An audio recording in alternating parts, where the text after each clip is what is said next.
2008년 금융위기 당시 미국에서만 800만 명이 일자리를 잃었고 전 세계적으로 수천조 원이 증발했습니다. 그런데 충격적인 건 이 와중에도 엄청난 돈을 번 사람들이 있었다는 겁니다. 그들이 특별히 똑똑해서가 아니었어요. 단지 시장이 어떻게 돌아가는지 그 기본적인 언어를 이해하고 있었을 뿐이거든요. 숏스퀴즈가 뭔지, 공매도가 뭔지, 레버리지가 얼마나 위험한지 몰랐던 사람들은 전 재산을 날렸고, 알았던 사람들은 그 혼란 속에서 기회를 잡았습니다. 지금부터 주식시장에서 살아남기 위해 반드시 알아야 할 모든 용어를 낱낱이 파헤쳐 보겠습니다. 주식이라는 건 본질적으로 회사의 소유권을 잘게 쪼갠 것입니다. 여러분이 어떤 회사의 주식을 산다는 건 그 회사의 아주 작은 조각을 사는 거고, 이 조각 하나하나를 우리는 주라고 부르는 거죠. 극단적으로 말해서 어떤 기업의 주식 50%를 갖고 있다면 그 회사 절반이 내 거라는 뜻이거든요. 물론 개인이 그 정도 지분을 갖기는 현실적으로 불가능하지만 원리 자체는 똑같습니다. 그래서 주식을 가진 사람을 주주라고 부르고, 주주는 회사의 중요한 결정에 투표할 권리도 갖게 되는 겁니다. 그런데 주식을 아무 데서나 살 수 있는 게 아니에요. 주식을 사고 파는 공식적인 장소가 있는데 이걸 증권거래소라고 부릅니다. 한국에는 한국거래소가 있고 미국에는 뉴욕증권거래소나 나스닥 같은 곳이 있죠. 여기서 거래되는 회사들을 상장기업이라고 하는데 아무 회사나 여기 들어올 수 있는 게 아니거든요. 일정한 자격 요건을 갖춰야 하고 재무 상태도 공개해야 하고 여러 가지 규정을 따라야 합니다. 상장이 되면 일반 투자자들이 그 회사 주식을 자유롭게 사고 팔 수 있게 되는데, 이렇게 처음으로 일반의 주식을 파는 걸 기업 공개, 영어로는 IPO라고 부릅니다. 회사 입장에서는 이게 엄청난 돈을 모을 수 있는 기회이기도 하고, 동시에 회사의 모든 정보를 공개해야 하는 부담도 생기는 거죠. 카카오나 쿠팡 같은 기업들이 상장할 때 왜 그렇게 난리였는지 이제 이해가 되실 겁니다. 시장에서 자주 듣는 말 중에 강세장이랑 약세장이라는 게 있어요. 영어로는 불마켓, 베어마켓이라고 하는데 왜 하필 황소랑 곰이냐면 이 동물들이 공격하는 방식 때문이거든요. 황소는 뿔로 아래에서 위로 들이받고 곰은 발톱으로 위에서 아래로 내려치잖아요. 그래서 가격이 올라가는 시장을 황소시장, 내려가는 시장을 곰시장이라고 부르게 된 겁니다. 이 개념을 모르면 뉴스에서 지금은 약세장이니 조심하라고 해도 무슨 말인지 이해를 못하겠죠. 변동성이라는 개념도 굉장히 중요합니다. 주가가 얼마나 빠르게, 얼마나 크게 오르락 내리락 하는지를 나타내는 건데요. 변동성이 크다는 건 하루에도 10%에서 20%씩 왔다 갔다 할 수 있다는 뜻이에요. 이런 주식은 잘 타면 단기간에 큰 돈을 벌 수 있지만 반대로 순식간에 반토막이 날 수도 있는 거죠. 반면에 변동성이 낮은 주식은 움직임이 완만해서 안정적이긴 한데 큰 수익을 기대하기는 어렵습니다. 거래량이라는 것도 눈여겨봐야 하는데 이건 하루 동안 얼마나 많은 주식이 거래됐는지를 보여주는 숫자입니다. 거래량이 많다는 건 그만큼 사람들이 관심을 갖고 있다는 뜻이고, 거래량이 갑자기 확 늘어나면 뭔가 큰일이 생겼거나 생길 거라는 신호일 수 있어요. 그래서 전문 투자자들은 주가만 보는 게 아니라 거래량의 변화도 꼭 체크하는 거죠. 거래량이랑 연결되는 개념이 유동성인데요. 이건 주식을 얼마나 쉽게 사고 팔 수 있는지를 나타냅니다. 유동성이 높은 주식은 내가 팔고 싶을 때 바로 살 사람이 있고 사고 싶을 때 바로 팔 사람이 있어요. 근데 유동성이 낮은 주식은 팔려고 해도 살 사람을 못 찾아서 한참을 기다려야 할 수도 있고, 급하게 팔려면 가격을 많이 깎아야 하는 상황이 생기는 겁니다. 시가총액이라는 말도 뉴스에서 정말 많이 나오죠. 이건 회사가 시장에서 평가받는 전체 가치를 말하는 건데 계산법은 아주 간단해요. 주가 곱하기 총 주식수, 이게 끝입니다. 삼성전자 주가가 7만 원이고 총 발행 주식이 60억 주라면 시가총액은 420조 원이 되는 거죠. 그래서 주가가 올라가거나 내려가면 시가총액도 같이 변하고 기업 순위도 바뀌게 되는 겁니다. 자본이라는 건 가치를 만들어내는 모든 것을 통칭하는 말인데요. 보통은 돈을 의미하지만 기계나 특허권, 부동산 같은 것도 다 자본에 포함됩니다. 회사가 사업을 하려면 자본이 필요하고 이 자본을 어떻게 조달하느냐에 따라 주식을 발행하기도 하고 돈을 빌리기도 하는 거죠. 주식을 발행해서 모은 돈은 갚을 필요가 없지만 대신 회사의 소유권을 나눠주는 거고, 빌린 돈은 이자를 붙여서 갚아야 하지만 소유권은 유지할 수 있습니다. 이자라는 개념은 다들 알겠지만 주식시장에서는 조금 다른 맥락으로 쓰이기도 해요. 기본적으로 돈을 빌려주면 그 대가로 받는 추가 금액이 이자인데, 이게 금리라는 형태로 경제 전체에 엄청난 영향을 미치거든요. 금리가 올라가면 기업들이 돈 빌리기 어려워지고 소비자들도 대출 이자 부담이 커져서 소비를 줄이게 됩니다. 그러면 기업 실적이 나빠지고 주가도 떨어지는 식으로 연쇄 반응이 일어나는 거예요. 채권이라는 건 돈을 빌려주고 받는 일종의 차용증입니다. 정부나 기업이 돈이 필요할 때 채권을 발행하고 투자자들이 이걸 사면 정해진 기간 동안 이자를 받다가 만기가 되면 원금을 돌려받는 구조예요. 주식보다 안전하다고 알려져 있는데 그건 회사가 망해도 채권자가 주주보다 먼저 돈을 받을 권리가 있기 때문이거든요. 대신 수익률은 주식보다 낮은 게 일반적입니다. 배당금이라는 것도 알아둬야 하는데요. 이건 회사가 번 돈의 일부를 주주들한테 나눠주는 겁니다. 모든 회사가 배당을 주는 건 아니고 성장 중인 기업들은 번 돈을 다시 사업에 투자하느라 배당을 안 하는 경우가 많아요. 반면에 안정적인 대기업들은 매년 꾸준히 배당을 주기도 하죠. 배당을 좋아하는 투자자들은 이런 회사 주식을 사서 마치 월급처럼 정기적으로 돈을 받는 전략을 쓰기도 합니다. 우량주라는 말도 자주 들어보셨을 텐데 영어로는 블루칩이라고 합니다. 카지노에서 가장 가치 있는 칩이 파란색이라서 붙은 이름인데요. 오랜 역사를 가지고 있고 재무 상태가 튼튼하며 꾸준히 배당을 주는 대형 기업의 주식을 말해요. 삼성전자, 현대차, 포스코 같은 기업들이 대표적인 우량주죠. 이런 주식은 급등하기는 어렵지만 망할 위험도 적어서 안전자산으로 분류됩니다. 반대로 페니스톡이라는 게 있는데요. 이건 주당 가격이 아주 낮은 주식을 말합니다. 미국에서는 보통 $5 미만인 주식을 페니스톡이라고 부르는데 한국에서는 동전주라고도 하죠. 이런 주식은 조금만 올라도 수익률이 엄청나 보이니까 초보자들이 많이 유혹을 받는데 사실 굉장히 위험합니다. 대부분 재무 상태가 불안한 회사들이고 하루아침에 상장 폐지되는 경우도 많거든요. 포트폴리오라는 말은 투자자가 가지고 있는 모든 투자 자산의 묶음을 말합니다. 주식만 있을 수도 있고 채권이나 부동산, 금 같은 것까지 다 합쳐서 포트폴리오라고 부르는 거죠. 투자의 기본 원칙 중 하나가 계란을 한 바구니에 담지 말라는 건데 이게 바로 포트폴리오를 다양하게 구성하라는 뜻입니다. 한 종목에 올인했다가 그 회사가 망하면 전 재산을 잃지만 여러 군데 나눠 놓으면 한 곳이 망해도 다른 데서 만회할 수 있으니까요. 자산이라는 건 경제적 가치가 있으면서 미래의 이익을 줄 것으로 기대되는 모든 걸 말하는데요. 현금도 자산이고 주식도 자산이고 부동산도 자산입니다. 반대로 부채는 갚아야 할 빚을 의미하죠. 회사의 재무 상태를 볼 때 자산에서 부채를 빼면 순자산이 나오는데 이게 실제로 그 회사가 가진 가치라고 볼 수 있어요. 대차대조표라는 건 바로 이 자산과 부채 그리고 주주 지분을 한눈에 보여주는 재무제표입니다. 영어로는 밸런스 시트라고 하는데 이걸 보면 회사가 뭘 가지고 있고 얼마나 빚이 있으며 주주들 몫이 얼마인지 알 수 있어요. 투자하기 전에 이 회사가 건강한지 확인하려면 대차대조표를 꼭 봐야 하는 거죠. 원자재라는 건 가공되지 않은 기초 상품을 말하는데요. 금이나 애민 같은 귀금속, 원유나 천연가스 같은 에너지, 밀이나 옥수수 같은 농산물이 다 원자재에 해당합니다. 이런 것들도 주식처럼 거래할 수 있는데 직접 금을 사서 집에 쌓아두는 게 아니라 금 가격에 연동되는 상품을 사는 식으로요. 인플레이션이 심할 때 원자재 가격이 오르는 경향이 있어서 해지 수단으로 원자재에 투자하는 사람들도 많습니다. 인플레이션 얘기가 나왔으니 이것도 짚고 넘어가야겠네요. 인플레이션은 물가가 전반적으로 오르는 현상인데 다르게 말하면 돈의 가치가 떨어지는 거예요. 작년에 10,000원으로 짜장면 5그릇을 먹을 수 있었는데 올해는 4그릇밖에 못 먹는다면 그게 인플레이션 때문인 겁니다. 적당한 인플레이션은 경제에 좋다고 하는데 너무 심하면 돈을 가지고 있는 것만으로도 손해를 보는 셈이 되죠. 수익률이라는 건 투자해서 번 돈을 처음 투자한 금액으로 나눈 비율입니다. 100만원을 투자해서 10만원을 벌었으면 수익률은 10%인 거죠.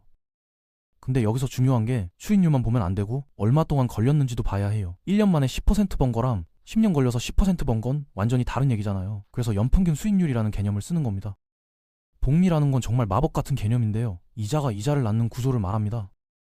100만 원을 연 10% 이율로 맡기면 1년 뒤에 110만 원이 되잖아요. 그런데 복리면 2년 차에는 110만 원에 대해 10센트가 붙어서 121만 원이 되는 거예요. 이게 시간이 길어지면 기하급수적으로 불어나거든요.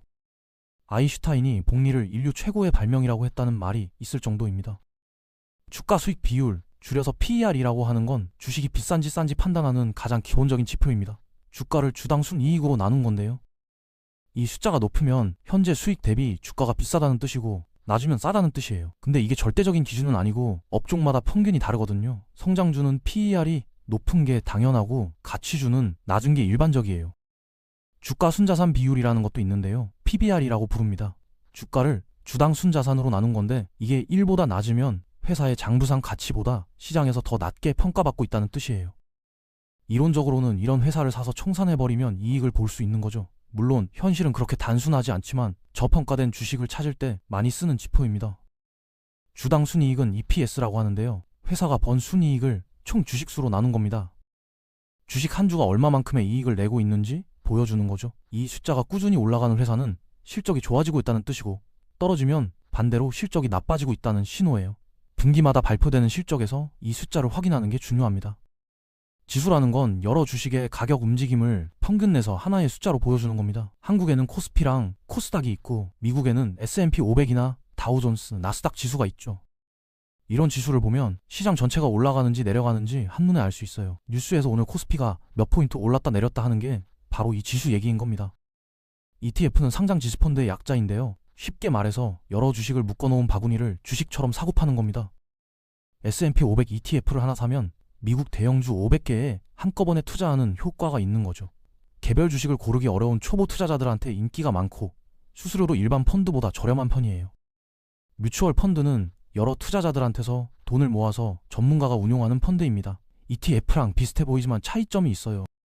뮤추얼 펀드는 하루에 한 번 가격이 정해지고 ETF는 주식처럼 실시간으로 가격이 변해요. 그리고 뮤추얼 펀드는 펀드 매니저가 적극적으로 종목을 골라서 시장 평균을 이기려고 하는 경우가 많은데 수수료가 더 높은 대신 잘 되면 더 높은 수익을 낼 수도 있죠. 인덱스 펀드는 특정 지수를 그대로 따라가는 펀드예요. 펀드 매니저가 종목을 고르는 게 아니라 지수에 포함된 종목을 그냥 똑같이 사는 거죠.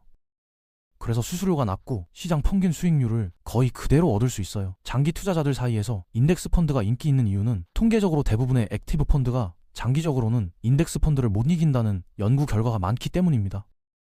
선물이라는 건 미래의 특정 시점에 정해진 가격으로 자산을 사거나 팔기로 하는 계약입니다. 예를 들어 3개월 뒤에 금 1온스를 $2,000에 사겠다고 지금 계약하는 거예요.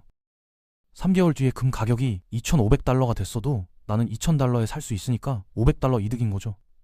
물론 반대로 가격 $1,500로 떨어져도 $2,000에 사야 해서 손해를 볼 수도 있어요. 옵션은 선물이랑 비슷한데 중요한 차이가 있어요. 선물은 반드시 거래해야 하는 의무가 있지만 옵션은 그 이름처럼 선택권만 주는 겁니다. 콜 옵션은 정해진 가격에 살 권리를 주고 풋 옵션은 정해진 가격에 팔 권리를 주죠. 권리를 행사할지 말지는 내가 정하는 거예요. 대신 이 권리를 사려면 프리미엄이라는 비용을 내야 하고 권리를 안 쓰면 그 돈은 날리는 겁니다. 레버리지라는 건 빌린 돈으로 투자하는 걸 말해요. 내 돈 1,000에 1,000을 더 빌려서 2천만 원어치 주식을 사면 2배 레버리지를 쓰는 거죠. 주가가 10% 오르면 200만 원 이익이니까 내 돈 1,000만 원 기준으로는 20% 수익인 셈이에요. 근데 반대로 10% 떨어지면 20% 손실이고 50% 떨어지면 내 돈을 다 잃는 거예요. 레버리지는 수익도 키우지만 손실도 똑같이 키운다는 걸 절대 잊으면 안 됩니다. 공매도라는 건 조금 복잡한 개념인데요. 주가가 떨어질 거라고 예상할 때 쓰는 전략입니다. 없는 주식을 빌려서 먼저 팔고 나중에 가격이 떨어지면 싸게 사서 갚는 거예요. 10,000원짜리 주식을 빌려서 팔았는데 나중에 6,000원으로 떨어지면 6,000원에 사서 갚고 4,000원을 남기는 거죠. 근데 문제는 주가가 올라갈 경우예요. 주가는 이론적으로 무한히 올라갈 수 있거든요. 그래서 공매도는 손실이 무한대가 될 수도 있는 아주 위험한 전략입니다. 숏 스퀴즈라는 건 공매도한 사람들이 쥐어짜이는 상황을 말해요. 많은 사람들이 어떤 주식을 공매도했는데 갑자기 주가가 급등하면 손실을 줄이려고 서둘러 주식을 사서 갚아야 하거든요. 그러면 수요가 폭발하면서 주가가 더 오르고 더 많은 공매도 세력이 탈출하려고 사들이면서 주가가 천정부지로 치솟는 악순환이 벌어지는 겁니다. 2021년에 게임스톱 주식에서 이런 일이 벌어져서 전 세계적으로 엄청난 화제가 됐었죠. 반대로 몽스퀴즈라는 것도 있는데요. 이건 주식을 사람들이 쥐어짜이는 거예요. 주가가 갑자기 폭락하면 손절하려고 파는 사람이 늘고 그러면 가격이 더 떨어지고 더 많은 사람들이 공포에 팔면서 폭락이 가속화되는 현상이죠. 패닉셀링이라고도 부르는데 이런 상황에서는 냉정함을 유지하는 게 정말 중요합니다. 호가라는 개념도 알아둬야 해요. 매수 호가는 사려는 사람이 제시하는 가격이고 매도 호가는 팔려는 사람이 제시하는 가격입니다. 이 둘 사이의 차이를 스프레드라고 하는데 유동성이 높은 주식은 스프레드가 좁고 유동성이 낮은 주식은 스프레드가 넓어요. 스프레드가 넓으면 사자마자 손해보는 셈이 될 수도 있으니까 거래하기 전에 확인하는 게 좋습니다. 주문 방식도 여러 가지가 있는데요. 시장가 주문은 지금 가격에 바로 사거나 파는 거예요. 빨리 거래가 성사되지만 원하는 가격이 아닐 수도 있죠. 지정가 주문은 내가 원하는 가격을 정해놓고 그 가격이 되면 거래하는 거예요. 원하는 가격에 살 수 있지만 그 가격이 안 오면 거래가 안 될 수도 있어요. 손절매 주문이라는 것도 있는데 이건 주가가 일정 수준까지 떨어지면 자동으로 파는 설정이에요. 더 큰 손실을 막기 위한 안전장치죠. 예를 들어 10,000원에 산 주식이 8,000원까지 떨어지면 팔아라 이렇게 설정해 놓으면 내가 안 보고 있어도 자동으로 손절이 되는 거예요. 데이 트레이딩은 하루 안에 사고 파는 초단기 거래를 표하고 스윙 트레이딩은 며칠에서 몇 주 정도 보유하는 중기 거래를 말해요. 데이 트레이더들은 하루에도 수십 번씩 거래하면서 작은 가격 차이로 수익을 내려고 하는데 이게 보기보다 훨씬 어렵고 대부분의 데이 트레이더가 돈을 잃는다는 통계도 있어요. 전문성 없이 쉽게 시작하면 안 되는 영역이죠. 가치 투자는 본질적인 가치보다 낮은 가격에 거래되는 주식을 찾아서 투자하는 전략이에요. 워런 버핏이 대표적인 가치 투자자인데요. 시장이 일시적으로 저평가한 좋은 기업을 찾아서 싸게 사고 오래 보유하는 거죠. 반면에 성장 투자는 현재 주가가 비싸더라도 미래에 크게 성장할 것 같은 기업에 투자하는 거예요. 테슬라나 아마존 같은 기업에 초기에 투자한 사람들이 성장 투자로 큰 돈을 번 경우죠. 기술적 분석은 차트와 거래량 같은 과거 데이터를 보고 미래 가격을 예측하려는 방법이에요. 이동평균선이나 볼린저 밴드 같은 지표를 쓰는 거죠. 반면에 기본적 분석은 회사의 재무제표, 경쟁력, 산업 동향 같은 실제 요인을 분석해서 투자하는 방법이에요. 둘 다 장단점이 있고 많은 투자자들이 두 방법을 함께 사용합니다. 효율적 시장 가설이라는 게 있는데요. 이건 주가에는 이미 모든 정보가 반영되어 있어서 시장을 이기는 게 불가능하다는 이론이에요. 이게 맞다면 아무리 분석해도 결국 시장 평균 수익률밖에 못 낸다는 뜻이죠. 물론 이 이론을 반박하는 사람들도 많고 실제로 시장을 이기는 투자자들도 있긴 해요. 하지만 대부분의 개인 투자자가 장기적으로 시장을 못 이긴다는 건 통계적 사실이에요. 내부자 거래라는 건 회사 내부 정보를 이용해서 주식을 사고 파는 건데요. 이건 불법입니다. 예를 들어 회사 임원이 실적 발표 전에 실적이 좋을 거라는 걸 알고 미리 주식을 사면 그건 내부자 거래로 처벌받을 수 있어요. 공정한 시장을 위해서 이런 행위는 엄격하게 금지되어 있죠. 펌프앤덤프라는 건 사기 수법인데요. 먼저 어떤 주식을 싸게 사놓고 허위 정보를 퍼뜨려서 가격을 올린 다음 비싸게 팔고 빠지는 거예요. 소셜미디어 시대에 이런 사기가 더 많아졌는데 누군가 특정 주식을 열심히 홍보하면 그 사람이 왜 그러는지 의심해 볼 필요가 있어요. 블랙스완이라는 건 아무도 예상 못한 충격적인 사건을 말해요. 2008년 금융위기나 코로나19 같은 게 대표적인 블랙스완이죠. 이런 일은 확률이 낮지만 일어나면 엄청난 영향을 미치기 때문에 항상 예상치 못한 상황에 대비하는 자세가 필요합니다. 버블이라는 건 자산 가격이 실제 가치보다 훨씬 높게 올라가는 현상인데요. 결국에는 터지게 되어 있어요. 튤립 버블이나 닷컴 버블 같은 역사적 사례들이 있고 최근에는 암호화폐 시장에서도 비슷한 현상이 자주 나타나죠. 버블인지 아닌지는 터지고 나서야 확실히 알 수 있는데 모두가 광적으로 사들일 때가 오히려 가장 위험한 시점인 경우가 많아요. 외환이라는 건 다른 나라 통화를 거래하는 시장인데요. 하루 거래량이 수조 달러에 달하는 세계에서 가장 큰 금융시장이에요. 원화를 달러로 바꾸거나 엔화로 바꾸는 것도 다 외환 거래죠. 환율 변동을 예측해서 돈을 버는 사람들도 있지만 이건 주식보다 더 어렵고 위험한 영역이에요. 헤지펀드라는 건 부자들만 투자할 수 있는 특별한 펀드인데요. 일반 펀드보다 훨씬 공격적인 전략을 써요. 공매도도 하고 레버리지도 많이 쓰고 파생 상품도 활용하죠. 높은 수익을 추구하지만 그만큼 위험도 크고 수수료도 비싸서 일반 투자자가 접근하기는 어려운 영역입니다. 분산 투자라는 건 여러 자산에 나눠서 투자하는 전략이에요. 주식만 사는 게 아니라 채권도 사고 부동산도 사고 금도 사는 식으로요. 한 자산이 떨어져도 다른 자산이 오르면 전체적인 손실을 줄일 수 있거든요. 상관관계가 낮은 자산끼리 섞으면 분산 효과가 더 커져요. 물타기라는 건 주가가 떨어졌을 때 추가로 더 사서 평균 매수가를 낮추는 전략인데요. 이게 잘 되면 나중에 조금만 올라도 수익을 볼 수 있어요. 근데 잘못하면 떨어지는 주식에 돈을 계속 쏟아붓다가 더 큰 손해를 보는 경우도 있어서 확신이 있을 때만 해야 하는 전략이에요. 적립식 투자라는 건 정해진 금액을 정기적으로 투자하는 방법이에요.